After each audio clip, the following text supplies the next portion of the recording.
ปะเอาไปเลยบอกอะไรเอาทีเลย ให้บอกให้เอามาให้คิมไม่ได้บอกว่าเอามาให้สักหน่อย กูอายเสีย จริงยิ้มเหมือนบ้องเลย ใส่ไป มากดีกว่า ชี้อย่างนี้ใส่กล้องนี้ ตัดออกวะ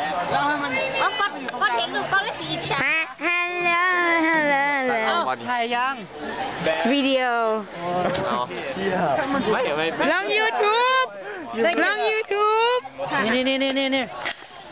เราได้เพอร์เฟกต์ใช่ไหม หัน นี่นะครับ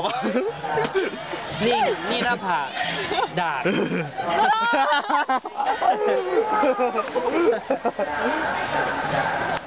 แน่ พี่บาสแหละ อะไร ไปไหน